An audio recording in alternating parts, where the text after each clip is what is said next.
Okay, so at this point, you've kind of got the gist of how this is going to work by saying everything. You read question one, question one, question two, question two, question three, question one, two, three.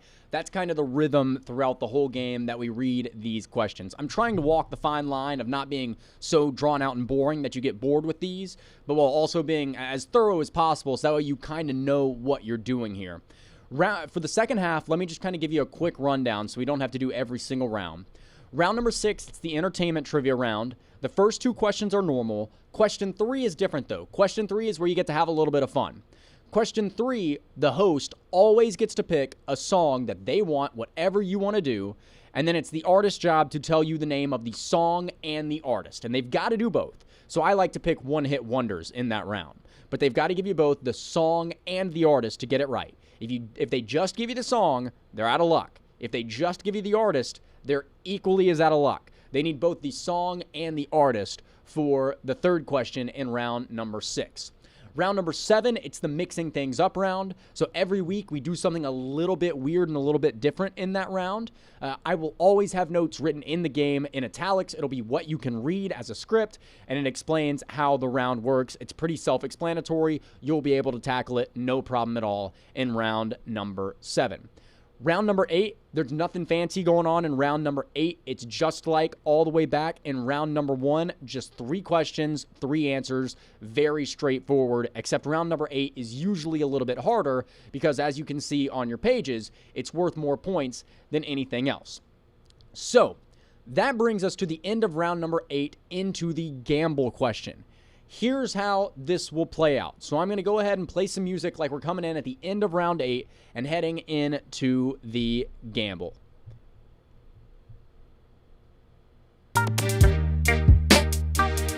Alrighty, ladies and gentlemen, that was round number 8. If you've not gotten those scorecards into me yet, go ahead and get those to me now. People bringing answers, and bang. Alrighty, your answers for round number 8. Number 1, who was the first American in space? That was Alan Shepard. Alan Shepard. Number 2, who is the longest reigning monarch in the history of the UK? That is Queen Elizabeth II. Queen Elizabeth II. And number 3, which country is Aesop's Fables believed to originate in? That would be Greece. That'd be Greece. So Alan Shepard, Queen Elizabeth II, and Greece. Those are your 3 answers for round number 8. Now, that was our last round of regular old trivia. But now we move on and we have 1 question left. Just 1 question left. And here's how this is going to work. I'm going to first give you a score update so that way you know where you stand compared to everybody else. And then after I give you the score update, I'm going to tell you the topic of the final question. Not the question itself, just the topic of the final question. And then based on that topic, and knowing how many points you have and how many points everybody else has, then what I want you to do is bring me a gamble. Bring me one of those little sheets of paper that tells me how many points you want to gamble on this last question. Now, I'm not going to tell you the question yet. All you're going to know is the topic and how many points everyone has. And then once I have everybody's gambles, then I will give you the last question itself. So, as of right now, here's where you stand. In 5th place, we have the Vols with 40 points. And then you'll go through the scores just like you did at halftime. I don't remember all the names I came up with, so we'll skip ahead. So now you give them all of their score updates, and then you say, your topic. Your final topic of the evening is baseball. Baseball. So, based on that topic, baseball, and based on how many points you have, go ahead and bring me one of those cards with however many points you want to gamble, and then once you do that, I will give you your final question. So, sit back, you play a song, everybody brings you their cards, right? You get everybody's gambles, you plug it into your little sheet. Again, I'll explain to you how to use the sheet at the end of all this. You plug it all into your sheet, and then turn down the music and you say, all right, ladies and gentlemen, now I will give you your final question of the evening. And just to make sure that nobody's cheating, I don't think anybody is, but just to make sure that nobody's cheating tonight, I'm only going to give you about 30 seconds to get me this answer. Just about 30 seconds to get me this answer. So here's your final question of the night. Your topic is baseball. Barry Bonds holds the record for the most home runs hit in a career, followed by Hank Aaron and Babe Ruth. Who is fourth on that list? Barry Bonds holds the record for the most home runs hit in a career, followed by Hank Aaron and Babe Ruth. Who is fourth on that list? Yes, you'll read the question twice. And then, bang, you start playing some music. They start bringing it up. I say that you have 30 seconds, but what we really do is at the 30-second mark, we give them a 10-second warning. So I'll come on the microphone and I'll say, you have 10 seconds to give me that answer. And then at about the 45-second mark is when I turn off the music and tell them to get it in. So I tell them 30 seconds, but I really give them about 45 there.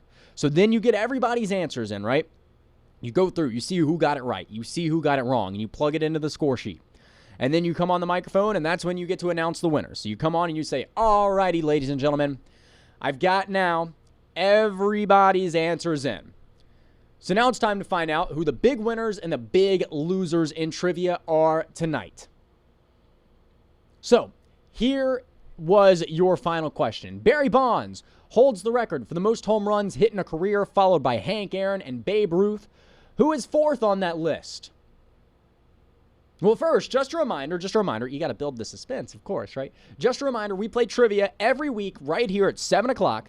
If you want to come back, we'll be right back here next week at 7 o'clock if you want to join us. And then people get mad, people laugh. It's always dumb. And if you can sell it right, people have fun with it.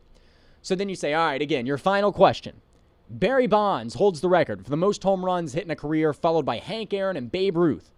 Who is fourth on that list? Alex Rodriguez. And then some people cheer, some people are sad.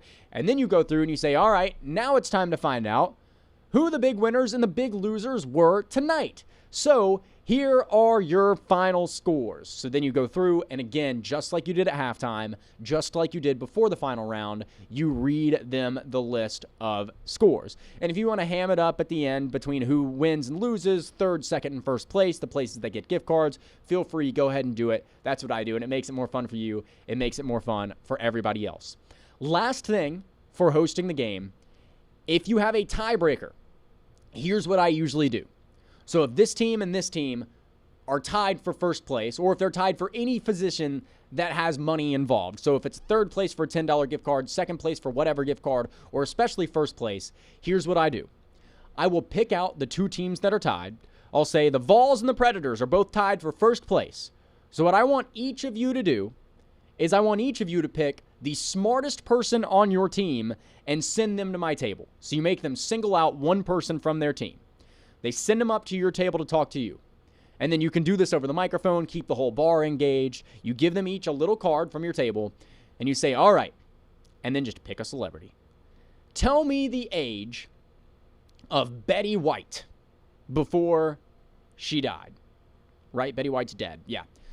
Tell me the age of Betty White when she died. And then they both guess. They don't go back to their tables. They guess right in front of you. And whoever gets closest wins. That's what I've found is the best way to break up ties. Single out people and then have them come up and try and guess closest to the age of someone. So that's how I break a tiebreaker. Now in the next video, I'll show you the score sheet and how we score. And then I promise you won't have to watch any more of these videos.